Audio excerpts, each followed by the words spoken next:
So I chose to forego a cold open this time because I'm not really in the mood for it, and because despite the working title of this video being a brief history of white leftism, it actually turned out to be a lot longer than I expected. And that's what she said about John Wick 4. Jesus, what did y'all think I was talking about? So because I know like half the views on this thing are going to be hate watches anyway, I'm not going to try to calm y'all down and convince you that I'm not going to come as hard as I will. And also that's what I said to her about so how about I just skip all the preliminaries and jump right into it and worry about cleaning up the mess later. I don't even care at this point. Just start the video, Clarence.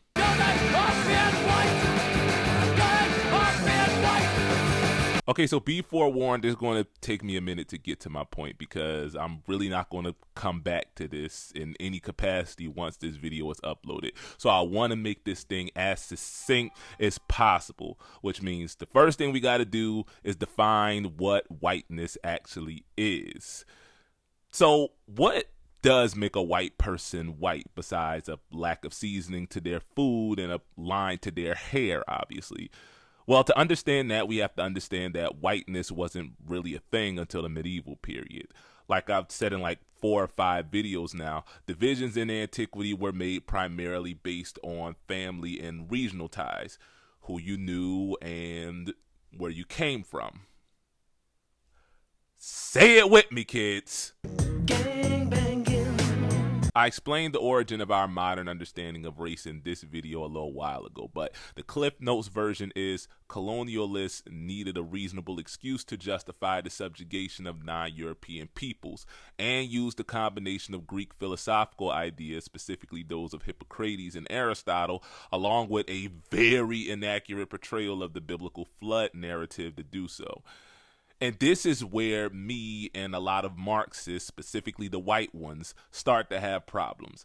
Because, yeah, race was invented solely for the purpose of creating an exploited class, but that purpose is no longer its only reason or even primary function that I will get to soon enough. So what makes you white is literally just the way that you look. That's it. And even until like the turn of the last century, whiteness, at least in America, was restricted to so-called nativists. The irony there, right? So basically anybody who descended from the colonists. So the Irish, Italians, Eastern Europeans, basically anybody who came over on a boat to America after America was already America weren't considered white. Yeah, I know that makes no sense, but neither does washing your behind with the raw bar of soap, which evidently white folks do that too. I think using a washcloth is for poor people, but I don't think that washing your legs and feet is for black people. I agree. I think the washcloth is a poor person thing. Oh, nigga, that was a Chappelle Show reference. I didn't think that. But because nobody really felt like doing all that gatekeeping, the world of whitehood was expanded to pretty much anybody who possessed traditionally European physical features like fair skin and flat booties. Unless you're this girl. Still not ashamed. What I'm saying is, unlike every other racial designation, there is nothing that ties white people together other than their appearance. This is why people like Ted Cruz and Ben Shapiro, who are Cuban and Jewish respectively, can make a living by cosplaying descendants of the antebellum South until they find it advantageous to tokenize their minorityhood, of course. The point I'm getting at is whiteness exists for one reason and one reason only, and that's to justify subjugation. There are no cultural, regional, or linguistic ties among white folks because that's not where whiteness comes from. In contrast, Hispanics, regardless of physical, regional, or cultural differences, are tied together by their shared language. Asians by what region of the world they come from, and blacks, no, not through the way we look, genius, but through the shared experience of descending from people who were historically subjugated or discriminated against based on appearing sub-Saharan African. So, yeah, I don't really know where this leaves Aboriginal people, but because Bishop was my second favorite X-Men growing up because I assumed he was black, we'll just let them have that.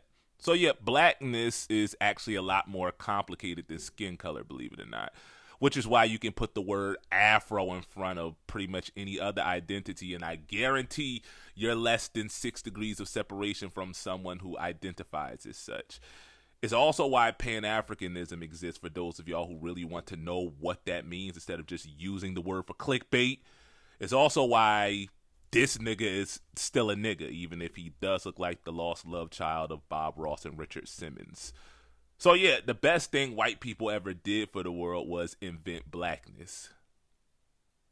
And I immediately regret saying that. My point is, white people, you're not really white, because whiteness exists purely as a construct. You're English, you're Irish, you're Slavic, you're Nordic, hell, even American. You're whatever regional, cultural, or linguistic tie you possess outside of race, because those things are not subjective. Race, on the other hand, is. Which is why this nigga better be happy that blackness is not based on skin color. The reason all that matters is the whole of Western society post-bubonic plague was constructed on the idea that whiteness was an indicator of superiority, despite, again, it being completely subjective, even arbitrary. Thus, whiteness is considered the standard, the bar, if you will, in our society. And everything and everyone in our society is conditioned to function in a way that centers whiteness. This, folks, is what white privilege really comes down to. The state of being centered in how society operates based on appearing white. What this means is that every law and institution in our society was designed to achieve the best outcome possible for white appearing people, even at the direct expense of non-whites. It also means that appearing white and performing in a way that is associated with the appearance of whiteness is considered the standard, and anything else is considered at best other and deviant at worst. Therefore, white privilege is just white supremacy by another name, really, because white supremacy says that whiteness is as good as it gets. Therefore, the best of us should be treated like the best of us, and the rest of us just need to find a way to come up to that standard, and if not, then exactly.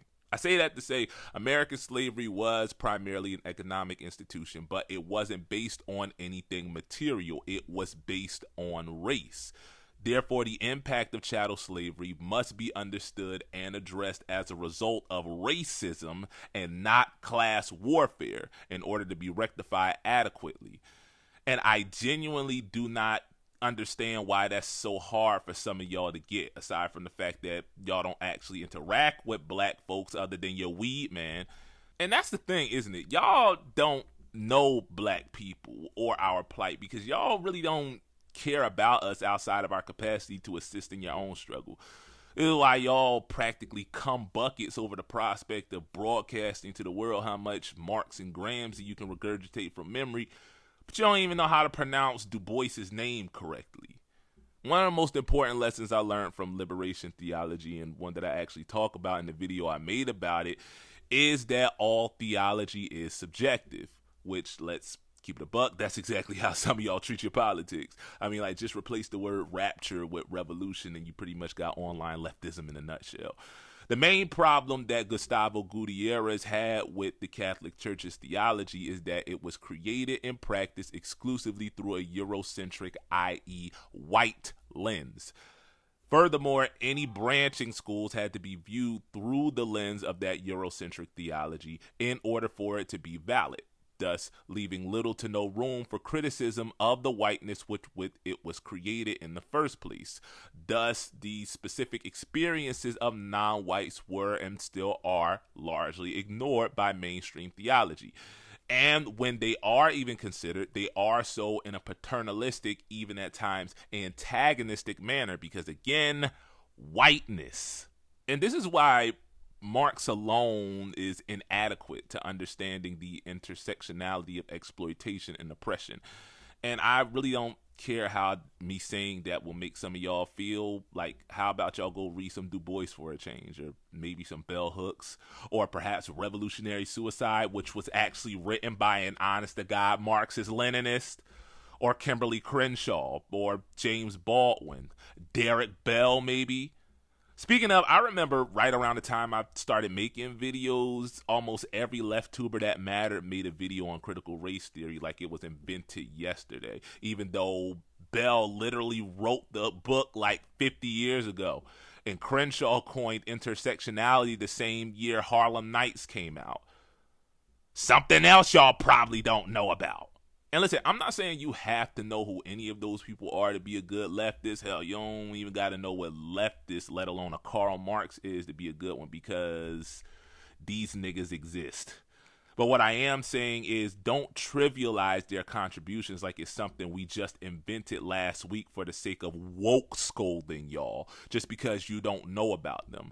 But more importantly, stop trying to use your dogmatic college intro course level understanding of mainstream leftist thought to excuse your inability to expand your scope of what leftism actually is beyond what you picked up on r/late stage capitalism or whatever.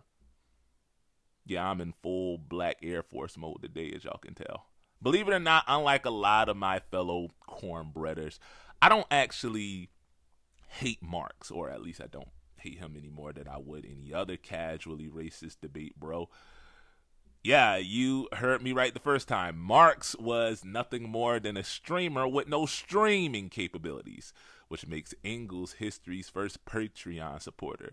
Like, think about it for a second. What did Carl actually do besides get paid to sit behind a desk and comment on the news of the day and tell other people the only way to make the world better was to start a revolution that he probably wasn't going to be a part of himself because he actually benefited from the system the way that it was? And now I understand why y'all love him so much. Jokes aside, though, what irks me about the way y'all talk about Marx is that y'all pretend like his thoughts were infallible when most of the time they weren't even complete. And we see how that worked out, didn't we? And then y'all blatantly ignore the man's well-documented white supremacy, despite the substantial evidence we have of it.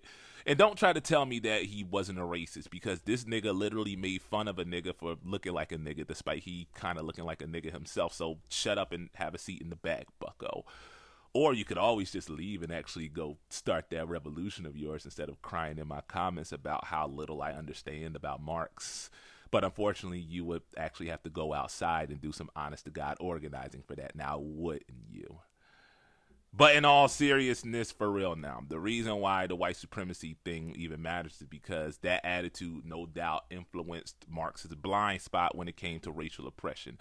I'm going to keep saying this until I'm blue in the face, but Karl Marx was not anti-racist. He was anti-slavery, just like Abraham Lincoln, and probably for the same reasons Lincoln was. And no, I'm not going to waste time explaining the difference between anti-slavery and anti-racism, because there's literally books that have been written about it. I read one of them to my kids at night, so y'all don't have an excuse. Based on his writings, at least, Marx's understanding of racism in the U.S. was incomplete at best. And we got to give points for consistency, don't we? What Karl failed to consider is that race wasn't just the justification for American slavery, but the purpose. It wasn't just a roundabout means of creating an exploited class, but a material symbol of the inherent superiority of the white race. Don't believe me? Look up the causes for secession for any of the states that gave them, and each one of them says in one way or another, white supremacy. And slavery being the material institution that both symbolized and perpetuated it. So even those states' rights to do what memes, as well-meaning as they are, don't really get it right. As much as Hollywood, Fox News, and even my middle school history books like to play up the lost cause narrative of the heroic Confederate everyman defending his home and way of life from the big bad Yankee carpetbaggers, there's a reason they don't tell you about what happened after the war. Because, yeah, I won't say that wasn't some people's motivation, but a lot, if not most of it, was just straight up white supremacy.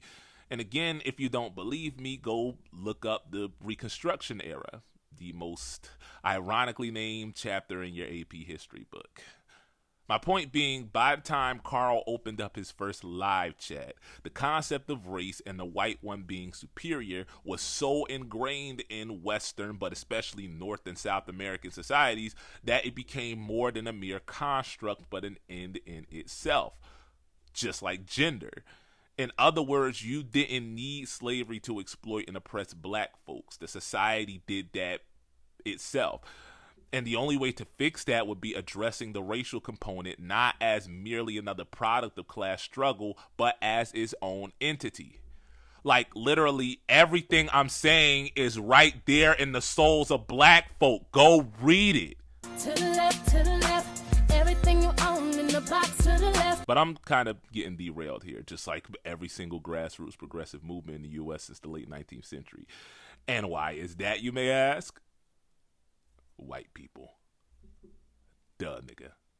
Like, literally, that is the reason. And the irony is a minority of early socialist leaders went out of their way to admonish white socialists to be mindful of the specific plight of their black allies due to racism and its material impact on their condition. But evidently, most of those folks didn't hear any of that, or else the socialist movement of the early 20th century wouldn't have lost steam once the largely exclusionary New Deal went into effect. You know, the same New Deal that practically killed American socialism by grifting the most marketable parts of the socialist praxis and calling it the welfare state, and then selling it to the largely white urban day laborer. With few notable exceptions like the Quakers and the Methodists, working and poor white Americans have largely always been complicit in black oppression, even if passively so. In a video I made about a year ago, I talked about the overseer class and how it was only made possible because of white supremacy, and how white supremacy conditioned poor whites with metric tons of small dick energy toward blacks of comparable social status. Ergo, this gave rich whites a means of both exploiting those poor whites and keeping all blacks oppressed without them actually having to do anything. The overseer class worked as much as a means of oppression for poor whites because those whites were too distracted by the fact that the master gave them access to a marginal amount of power to care that it was the master who gave them that power to begin with. But that's just the beginning, folks, because even when black folks managed to convince their white peers to look beyond their blackness and that their shared condition, white folks still couldn't help but piss themselves in excitement over the prospect of accessing the fullness of the privilege that they had been denied due to their socioeconomic status. In 1877, the Farmers Alliance was formed in Lampus, Texas as a grassroots movement meant to push back against the crop lien system that left economic power in the hands of the land-owning elites. I'm not going to really get into it, but it's basically another word for sharecropping. And if you don't know what that is, it's pretty much just slavery with more steps. By 1885, the Alliance's membership had grown from 10 to 50,000, and the movement became more heavily politicized, especially after they showing support for the Great Southwest Railroad strike of 1886 and issuing the Cleburne demands that same year, which demanded, among other things, regulation of the railroads and collective bargaining power. In 1887, the Farmers Alliance merged with the Louisiana Farmers Union after a severe drought left many more farmers bankrupt, allowing the coalition to expand into the South and the Great Plains. By 1890, the coalition had expanded into the Northeast, and though initially had tried to work across both major parties to that point, by 1892 had formed a new third party, since the GOP was always the party of industry after all, and the Democrats had failed to meet the coalition's demands. This, folks, was the Populist Party, later called the People's Party, the first major left-wing American political party. And it collapsed almost as soon as it was formed, in no small part due to white supremacy. By 1888, black farmers had formed their own movement similar to the Farmers Alliance called the Colored Alliance, and whites within the Farmers Alliance who actually had since not only voiced support for the blacks, but expressed the need for whites to put aside their prejudice and join with the blacks based on their shared political interest, and presumably love for corn-fed backsides, obviously. But even then, whites within the populist movement were vocally espousing white supremacist rhetoric, and God dog it, if you could believe it, nobody really checked it. And those same whites would later go on to be full-on Klansmen after the Populist Party collapsed. It's almost like y'all niggas never learned your lesson, do you?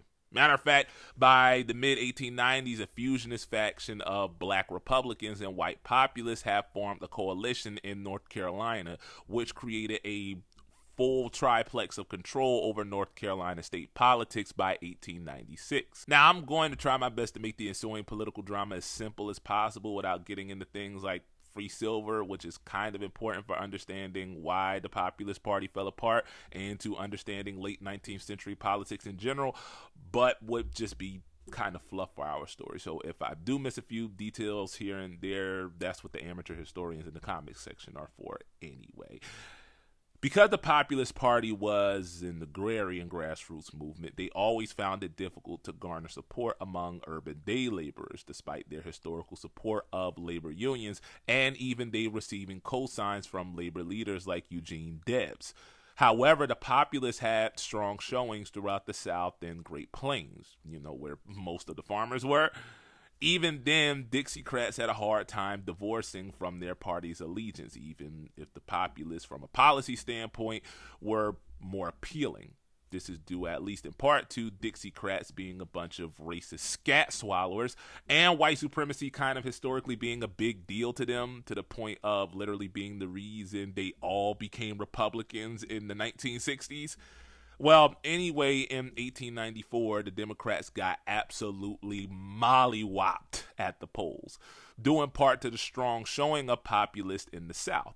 However, the populists didn't perform nearly as well in the Northeast, the Midwest, or the Western states because of the latter two regions' support of free silver, and that not really being the kind of economic reform most populists were looking for. This caused much of the populist leadership outside of the South to call for a different kind of fusion dance with Democrats this time, who were increasingly moving toward free silver. This created a split between Democratic fusionists who believed the party's platform was too radical and that free silver should become the primary party platform, and the so-called mid-roaders who believed that free silver wasn't radical enough and called for things like public ownership of railroads and a graduated income tax. Now, just know that this is where things get even messier than Lakeith and Future's baby mama drama combined. So I'm going to just run through this thing real quick and not do anything close to justice, just like Future and Lakeith to their baby mothers. By 1896, the party was split between like three different factions, including the fusionists and the mid-roaders. This led to William Jennings Bryan, the monkey trial guy, getting both the Democratic and populist nominations for the presidency. After using his speech to galvanize the Democrats and fusionist populists around free silver, despite the mid-roaders' continued efforts to beat out the fusionists. But long story short, the mid-roaders failed, which led to the Democratic and populist parties fusing in support of Bryan, who then royally fumbled the nomination by not making any stops to any major cities during his campaign, and by garnering most of his support from traditional Democrats and not populists, thus dividing the populist base the same way white liberals feared Kanye would with Democrats, because black people evidently don't understand politics unless it's rapped to us. The point I'm getting at is after 1896, the party was a mess, but did have a chance to survive had they leaned into that coalition that they had formed with black Republicans in North Carolina. Remember, the same coalition that got them complete control of the state the same year? Now, granted, there's no way to know if this would have happened for sure, but by 1910, the first Great Migration was in full swing, and blacks, if based on nothing but principle, were still largely voting Republican until the New Deal. Had the white populists maintained their alliance with Southern black Republicans throughout the 1900s, maybe the party could have survived and even expanded into the industrial Northeast and Midwest by way of all those poor blacks who fled the Jim Crow South. Again, I don't know, maybe it wouldn't have happened that way, but we will never know, because instead, the populists forgot the most important rule of politics, which is that it is always local, and chose to fight the GOP on the national level instead of the Democrats on the state level, weakening any coalitions with the GOP they had made in the process.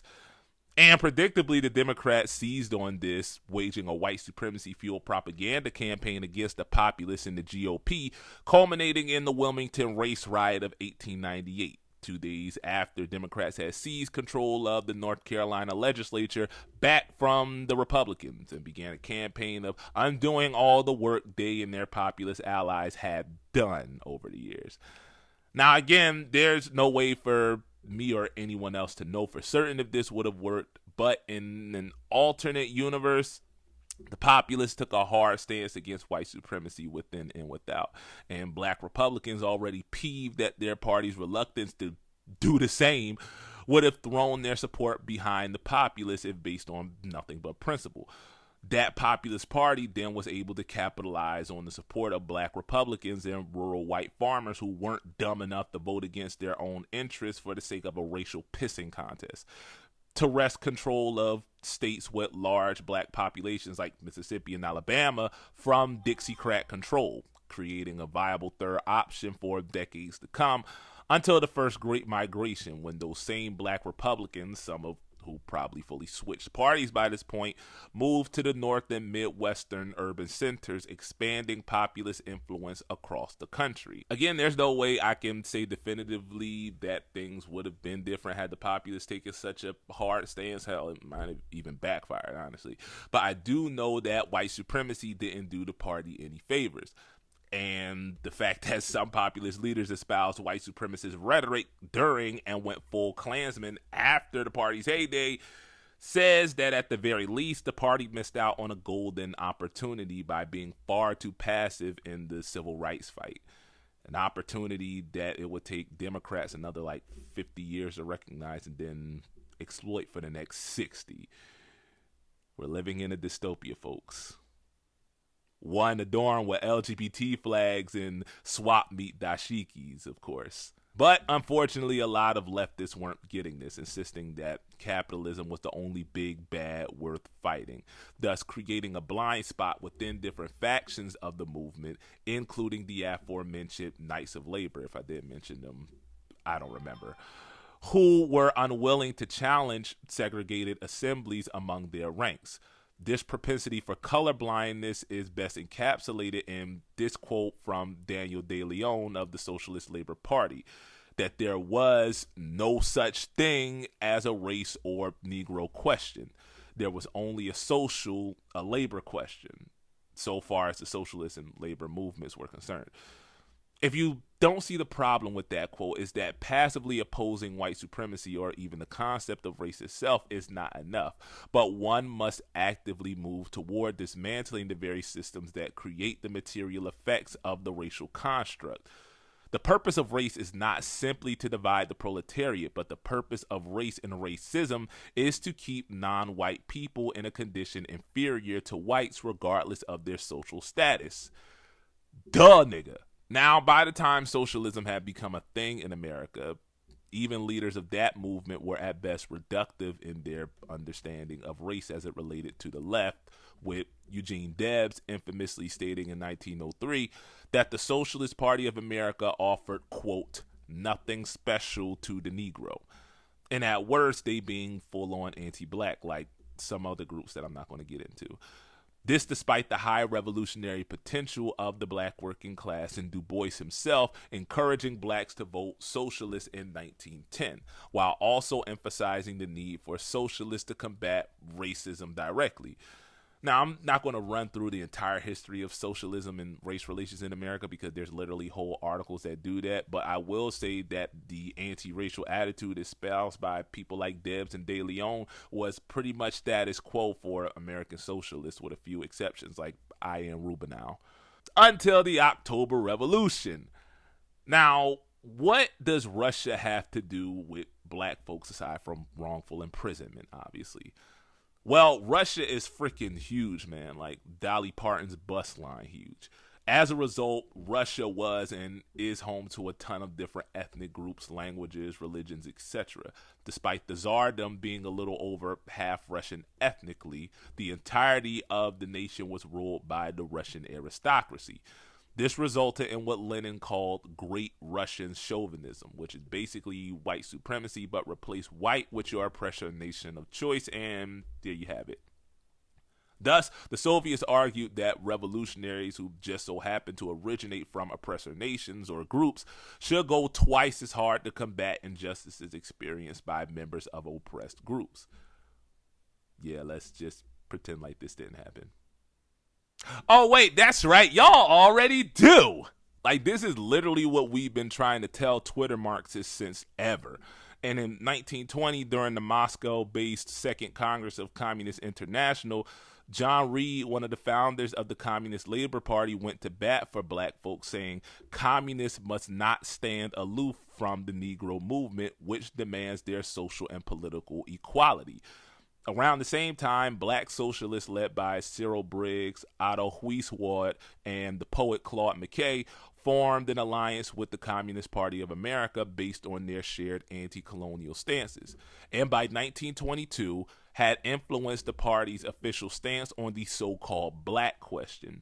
That stance being for American communists to, quote, fight for the racial equality of blacks and whites for equal wages and equal social and political rights. Now, credit to where credit is due, many of the early American communists took Lenin's words to heart, making anti-racism a primary component of their party's praxis. Okay, so admittedly, I have a surface knowledge of early American communism, and everybody seems to have a different story on what happened and when, but this seems to be the closest thing I could find to a consensus. Round about 1921, a handful of competing underground communist factions got together to form the Workers' Party of America, the above-ground Soviet political party in the U.S., later known as the Communist Party of America in 1929, before being dissolved by the International Party later that year and then succeeded by the Communist Party USA, which the WPA was already being gradually merged into throughout the 1920s. No, none of that is really important for our story. And again, for all of the USSR experts watching this video, feel free to actually away in the comments, because frankly, I don't care enough to read what you have to say. Anyway, the Workers' Party created the Worker in 1921, later called the Daily Worker in 1924, the party's paper, which stayed in print until 1958. The Workers' Party used the paper as a vehicle to demand things like anti-lynching legislation and regularly called out the KKK for being at best a disruption to class solidarity and at worst just a bunch of bigoted butt wipes with nothing better to do than hate on black people. The communists even at one point burned any bridges that they hadn't already with the large and largely white labor unions like the American Federation of Labor, the AFL and AFL-CIO, by publishing an open letter chastising the union for its discriminating membership policies, including but not limited to allowing its locals to segregate. Now, for as much credit as the communists deserve for prioritizing anti-racism in the workplace, where they fell short was in bringing that same energy outside of the shop floor.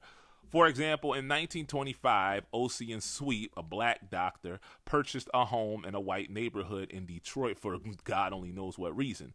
Predictably, not long after, a mob of whites gathered around the home, presumably to present Sweet and his family with a silver platter of shrimp cocktail and oysters Rockefeller, to which Sweet responded on this wise. Anyway, I started blasting. Bang! Bang! And yeah, 2 white people died, and Sweet and his brother were ultimately charged with murder. Now, though it wasn't quite the toothless shell that it is today, the NAACP wasn't exactly firing off on all cylinders during this time, and saw the Sweet trial as an opportunity to bolster its ranks through grassroots activism.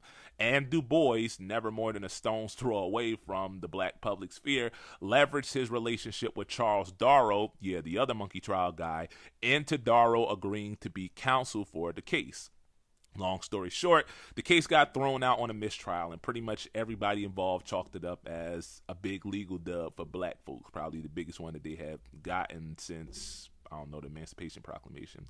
Now, if your knowledge of black history is limited to some form of slavery, civil rights, black president, I can't really articulate how big a deal this was at the time. Like maybe if you combined the coverage of Depp Heard with Tory Lanez and YSL's criminal trials and then made the social implications beyond the immediate parties in those trials matter just as much as Twitter said that they did, then you're pretty close. Matter of fact, the only other legal battle during this decade with as much notoriety was the Scopes Monkey trial, oddly enough. But the odd thing is that the communists, aside from a literal handful of articles expressing surface level sympathy for Sweet, didn't even really acknowledge the case's existence. This despite Huiswad from earlier being a charter member of the Communist Party of America and Cyril Briggs being on the governing board by 1929, before being kicked out that next year for his, quote, Negro nationalist way of thinking. For as much movement as the communists made toward an anti-racist stance, especially when compared to the larger socialist movement that, remember, had nothing special for the Negro, they missed out on a golden opportunity to recruit blacks by standing in solidarity with them in life outside of the workplace. Like, Briggs explicitly stated that the reason he joined the CPA in 1921 was because of the USSR's domestic policy toward minorities, in addition to its anti-imperialist foreign policy. Yeah, let's pretend like that didn't happen either. Oh, wait, that's right. Y'all already. Now, don't mistake what I'm saying as Soviet apologetics. Y'all should know by now how I feel about that. But the point I'm making is that the most prominent black people who did join the communists did so because of their anti-racist platform, not in spite of they lacking one, like a lot of modern white leftists expect from black allies today. And what makes it more puzzling is that before the trial, communists did attempt to partner with the NAACP with the help of the African Blood Brotherhood in opposition to Marcus Garvey and the UNIA. And no, if you don't know, I'm not going to spoon feed you what any of that means. If you got the time to find a letter from Marx to Engels about his dog's cataract surgery, then you got time to Google who Marcus Garvey was. That's literally the exact same that I'm talking about. Listen, I want to give credit where credit is due because, again, most white leftists weren't even doing that. But it's revisionist to say, well, the reason the left couldn't recruit more blacks is because they were all in the South, when the Great Migration literally started 10 years prior to the CPA's formation and the height of the American Socialist movement. Now, just because I want to stay on topic here, I'm not going to spend really any time covering black leftism pre-civil rights, but what I will say is if your knowledge of black leftism begins and ends with Daniel Kaluuya and the Secret Family over here, then again, you're kind of part of the problem, bucko. But because his story is kind of the point I'm trying to get at, I will talk briefly about who's probably the most underflowered civil rights leader not named Bayard Rustin, and that's A. Philip Randolph. Randolph himself, a member of the Socialist Party of America, despite that nothing special for the Negro thing, was elected president of the Brotherhood of Sleeping Car Porters in 1925, the first successful black-led labor union in the U.S. Now, the part you probably don't know is that Randolph had been organizing black wage laborers since 1917 when he established a union for elevator operators before being elected president of the National Brotherhood of Workers of America in 1919, a union of black shipyard workers, which was then pressured to dissolve by those lovely scamps at the AFL in 1921. For those of you who don't know, the railroads were one of the few industries that blacks without college degrees, so basically all of them at that time, that offered decent employment relative to what was available. So basically like big box retail and food courier services today. So the large and largely white labor unions like the AFL didn't have any real interest in representing the porters. That is until the BSCP managed to enroll 51% of the railway porters employed by the Pullman Company in less than a year, and the AFL decided to start allowing individual chapters of the BSCP to affiliate in 1929, after seeing how effective weaponizing black voices for white labor could be. Well, I guess y'all did learn something after all. Anyway, by 1934, FDR amended the Railroad Labor Act and passed the Wagner-Connery Act, which outlawed company unions and extended rights to the porters, forcing the Pullman Company to come to the bargaining table with the BSCP, which eventually led to a contract between the union and the Pullman Company in 1937, which raised wages, shortened the work week, and provided time and a half pay for overtime. Through the clout won through this contract, Randolph was able, along with Russin and A.J. Moosty, propose a march on D.C. in protest of discrimination in the military and war industries. This materialized in Randolph threatening FDR with the prospect of 50,000 blacks marching on the nation's capital, presumably unofficially licensed BLM paraphernalia, of course. However, because Delano knew better than to run afoul of a small city's worth of black folk, he enacted the Fair Employment Act before the march could ever even happen, outlawing discrimination in the war industries, but not the military itself. That wouldn't happen until 1948, but in the in-between time, Randolph, along with a cavalcade of other black leftist leaders like Russin, was able to win victory after victory for black labor, but more importantly for our story, legitimized the black labor movement in the eyes of otherwise apathetic white leftists. Are y'all seeing a theme here? Historically, aside from the most radical minority, pun definitely intended, anti-racism, let alone issues that specifically impacted black laborers, have never been a priority among mainstream white leftists. Furthermore, it wasn't until black folks took it upon themselves to fight for their own causes, which FYI often intersected with that of white laborers, that white leftists saw the value in racial solidarity.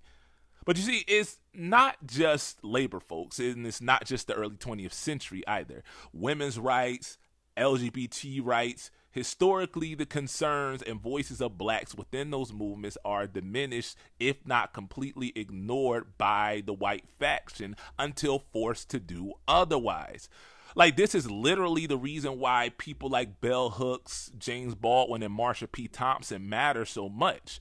People that I know a lot of y'all probably didn't know about until you heard them mentioned in passing in that Bo Burnham video that introduced you to Cornbread Tube in the first place. Because believe it or not, we're smart enough to know that most of y'all, the only way that we can trick you into learning about people who don't look like you is to either give you a white face to click on or make fun of Shapiro for like the umpteenth thousand time for not knowing how coochies work. But sure, go off about infighting in the left and all of that other garbage whenever someone makes even a passing criticism of your rudimentary politics. Why don't you, dickhead? Did I ever tell you what the definition of insanity is? Insanity is doing the exact same fucking thing over and over again, expecting shit to change. Fortunately enough, though, most of y'all seem to be coming around the bend finally and understanding how important critically examining your own whiteness is and how that whiteness influences your behavior, and more importantly, how that behavior impacts your BIPOC allies. For example, earlier this year, current Dallas Mavericks point guard in perpetual pain and the pooper Kyrie Irving found himself in a bit of hot water after he shared a link on his IG page to a Netflix documentary that he probably hadn't even watched, which contained not only inaccurate but anti-Semitic information. And Kyrie, being Kyrie, instead of just apologizing straight up, did everything short of double down for like the next week due to his debilitating need to always be the smartest guy in the room.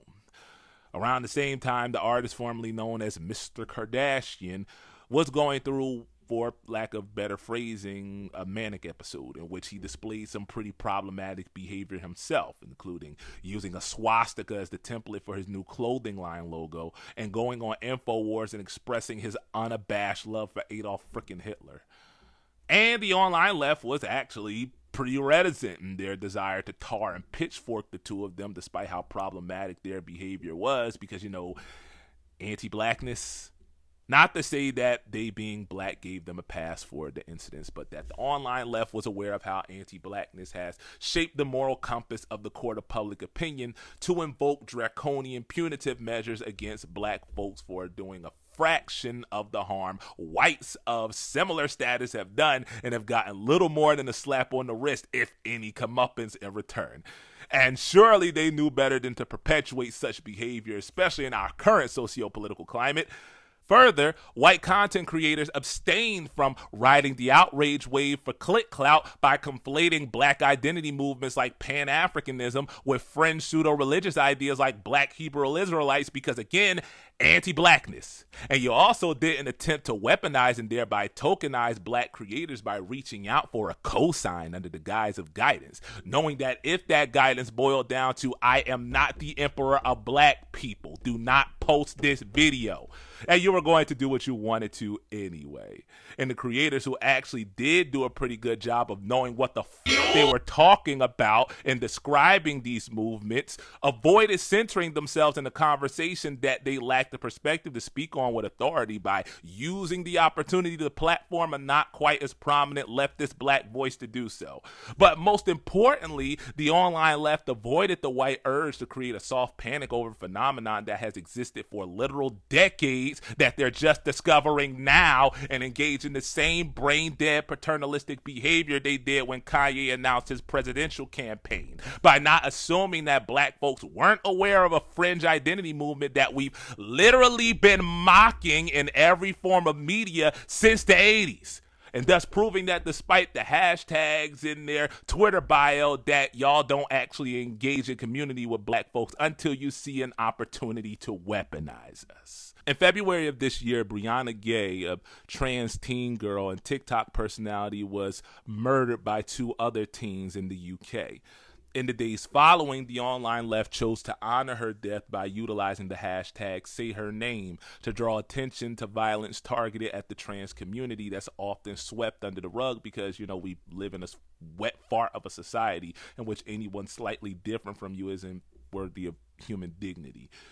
One black Twitter user drew attention to the fact that the hashtag #SayHerName was created in 2015 to draw attention to the disproportionate amount of violence against black women perpetuated by police when compared to whites, specifically the 2015 death of Sandra Bland while in police custody. And the online left predictably responded by acknowledging how this good faith gesture could be misconstrued as co-opting, considering that's literally what happened with phrases like "rest in power," "me too," and "stay woke," before the latter was ultimately co-opted and bastardized by the alt-right to be a placeholder for insert slur word here.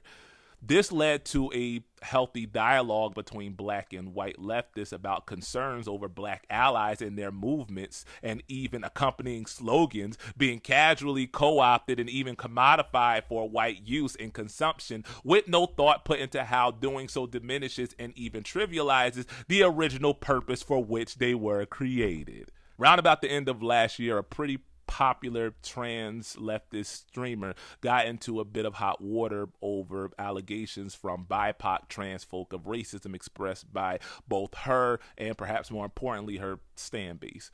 And because the streamer was so innately aware of their prominence and the tendency for many streamer stan communities to behave like a mindless mob when their fave comes under any kind of criticism, she took the high road and acknowledge the allegations and apologize for any harm she or her community may have brought to BIPOC trans folk, due in large part because of the larger leftist community choosing to acknowledge the criticisms instead of remaining silent, if not paternalistically antagonistic, admonishing BIPOCs of woke scolding and solidarity, only to then display limitless levels of outrage once white queers who dared to actually listen to black folk started being attacked themselves.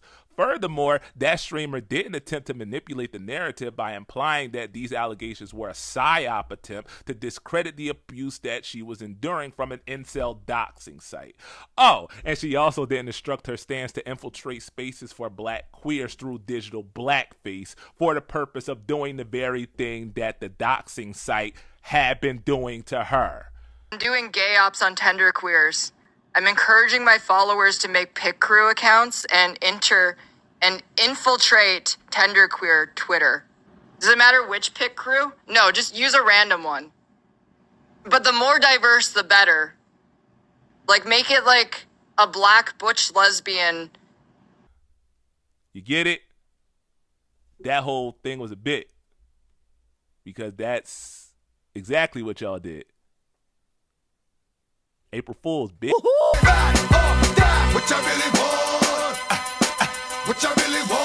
And see, that's how I know how exceedingly unserious a lot of y'all are about your politics. You treat being a leftist the same way Calvinists treat being rich. You think your politics is an indicator of virtue, how morally superior you are to those backward-minded alt-right chuds standing outside of Walmart in Army surplus riot gear waving their Pepe the Frog flags, but it doesn't. The difference between you and them is at the very least, they are about something. I mean, that something may be a little more than straight white male fragility, but at least they know how to mobilize for something other than cyberbullying. Unlike a lot of folk today, many of the white leftists during the rights revolution of the 60s and 70s were radical enough to listen when called on the carpet. Again, I don't have time or desire to give a laundry list of examples, but the first group I thought of was the Young Patriots of Rainbow Coalition fame. Being the children of Appalachian migrants, the YPs took a ton of pride in their heritage and expressed it by displaying the Confederate flag in their clubhouses and on their clothing. But when the BPP told them how offensive the bloodstained banner was to black folks, instead of just creating a white fragility dog whistle as the deflection like y'all did when we told y'all to stop making Kanye videos, the YPs held the L and took the flags down and patches off. My point is, solidarity goes both ways. And the real ones don't need to be sat down and taught that like a child. They're not screaming at the top of their lungs, well, educate me. Because they've been in community long enough with black folks that they've already been educated, or at the very least, they're willing to educate themselves when they are called on the carpet. That means actually consuming thought from people who don't look like you or may not line up squarely with your ideals. Like, I mean, believe it or not, I don't agree with everything Du Bois had to say, particularly that Talented 10 stuff from earlier that he did ultimately wind up recanting.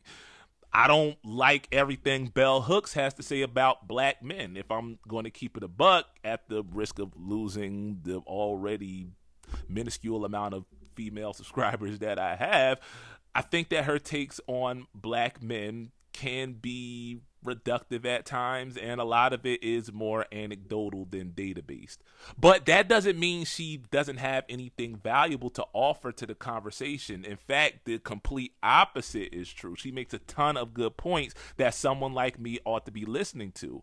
Further, it would behoove me to actually listen to what a black woman has to say if I plan on attempting allyship with black women. Duh, nigga. Listen, the purpose of me making this video wasn't to dump on white leftists for consistently letting your honky-tonk tendencies get the best of you, although I'm not going to lie, that was part of it. But to sound the alarm that y'all are literally doing the same thing that y'all have been doing since 100 years ago, and based at least on my interactions with the online left at large, Y'all haven't learned a damn thing since then. Historically, every even tangentially progressive socio-political movement in America hasn't been derailed by white ops, but by white allies who got bamboozled into calling off the siege when the oppressor class dangled the white privilege carrot over the city walls. You see the problem yet? Well, if you don't, you're either Terry Crews or you're actually a part of it. Well, then again, I guess Terry is actually part of the problem now, isn't he? See, the problem with a lot of white leftists is, if we're going to be real, too many of y'all assume that your politics and or marginalization grants you araciality, which I thought was a word I just made up until I looked it up and found out it's actually a thing. See, araciality, at least in the way I'm using it, is more than just color blindness, but it's a state of racelessness where one's marginalization kind of balances out the privilege and or oppression brought on by race, if that makes sense. So the same way a ton of rich black men, and to a lesser degree women, believe their wealth and their accompanying status transcends their blackness until they do something like slapping a man on national television and the whole world acts like they just witnessed a live beheading and punishes the slapper accordingly, despite there being literal freaking rapists in attendance that night. This is why some of y'all think growing up poor washes out, or at least lessens the privileges you experience being white, or you being gay, being trans, etc. This in turn disqualifies your whiteness and how said whiteness influences your thoughts and behavior from being examined critically the way that we've begun doing with those other whites, i.e. straight, cishet, middle to upper class white men. And no, that's not how privilege works. It's not like some cosmic karma scale where you trade out one form of oppression for another and it balances. The kind of privilege you experience based on whiteness is exclusive to whiteness, as is the privilege I experience being black, which evidently is just the ability to say nigga with impunity. But I'd rather have that than to have to live my life with pink nipples, so it all works out. The impact of laws and institutions created by Western society based specifically on the construct of race are experienced specifically according to what race you are and how that race was intended to be impacted by those laws and institutions. In the same way as a straight cisgendered man, I do not experience abortion or marriage laws the same way a woman or a gay person would, or at all for that matter. And that's the difference when we talk about race. See, you don't get the option of araciality in a society that was created specifically to exploit and oppress POCs for the benefit of whites. Therefore, regardless of what other attributes that may make you marginalized, being a white person in a white supremacist society automatically grants you access to privileges that someone like me will never have access to because of my skin color. Specifically, the privilege of not being aware of my skin color. Whiteness in the Western world is the default. In beauty, representation, professionalism, we are all conditioned from birth to see whiteness as the standard and are further conditioned, even if subconsciously, to achieve that standard, even if it's literally impossible. And that, folks, is why Candace Owens is single-handedly keeping the box perm industry alive. But because you white leftists are just born that way, you are afforded the privilege of not having to work toward that standard and thus are conditioned to not even think about it until you're denied access to something you otherwise would be given freely by this white supremacist society. Non-whites, on the other hand, we're in a perpetual state of awareness/anxiety over our appearance and how the people around us react, respond, and think about it. Therefore, we have to consciously tailor our behavior, our speech, even our appearance. It's not to be perceived as deviant if we want to be granted, at best, marginal access to the privileges y'all get for just breathing. And when you consider that this society was never meant for us to be more than human cattle in the first place, even that marginal access is more than somebody like Kizzy or Chicken George would have ever fathomed. And the fact that y'all don't know who those people are is kind of my point. My point is American slavery, the Klan, the dismantling of the Freedmen's Bureau, the savings bank dismantling, the dismantling of Special Field Order Number 15, or I guess that's a retraction, isn't it? The destruction of wealthy black communities like Greenwood, redlining, the war on drugs, the crack epidemic, literally American policing, at least in the South at least, exists for one reason, and that reason is racism. So let's bring this thing full circle now, shall we? Back to Marx. Even if race is immaterial, its effects are not, and thus it behooves us to acknowledge and to address it as though it were material. Just because you can't see the wind doesn't mean it's not blowing. Like, that's literally all we're saying when we talk about intersectionality. But then y'all go on tirades about us woke scolding y'all and the left eating itself and act like you having Bakunin quotes tattooed on your lower back makes you super socialist, when no, it doesn't. That's actually Superman, but that's another video for another time. Because, see, here's the thing about privilege. In a different context, what we call privilege in scholarly speak, in my house growing up, we called that being spoiled, rotten even. And the thing about spoiled, rotten kids is the slightest hint of pushback feels like getting beat in the shower with an extension cord and having to cover the whelps with cocoa butter so the guidance counselor doesn't call child services when you get to school. Yeah, don't act like y'all don't know what I'm talking about. What I'm saying is, when you're used to the world lining up to swallow your scrot, or conversely, lick your lady parts, when someone analyzes you critically, you're conditioned to throw a temper tantrum like a white kid in a department store. Again, don't act like you don't know what I'm talking about. So when I see white leftists choosing not to use the criticism directly toward them as an opportunity for self-reflection and how they can actually be a better leftist, that's all I see. Is a kid throwing a tantrum and a whole community of enablers taking them to Cinnabon afterward. Yeah, speaking from experience. And you see, here's the reason I think that is. A lot of self-described leftists aren't really leftists so much as they see leftism as a means to access the fullness of the privilege their whiteness should afford them, but some other variable has denied them. And that, folks, not woke skulls or tender queers or any other dog whistle y'all come up with, is the biggest problem with the online left. And why, frankly, after making this video, I don't want no parts of y'all niggas anymore. Like, really, I'm keeping it a buck. Because here's the thing. One thing that's really easy to forget is that the online left is not at all representative of leftism as a whole. Because frankly, most of us whose activism isn't limited to a character count either don't really have the time to interact with y'all like that because, you know, activism, or we did so in a past life and have, for one reason or another, taken a step back, if not left the front lines altogether. What I'm saying is, I'm not going to waste any time moving forward getting worked up over niggas who ain't about action to begin with. Listen, if you want to waste your life away sucking off your favorite streamer, then go ahead, be my guest. But do so knowing that typing about your politics doesn't make you a revolutionary. Action does.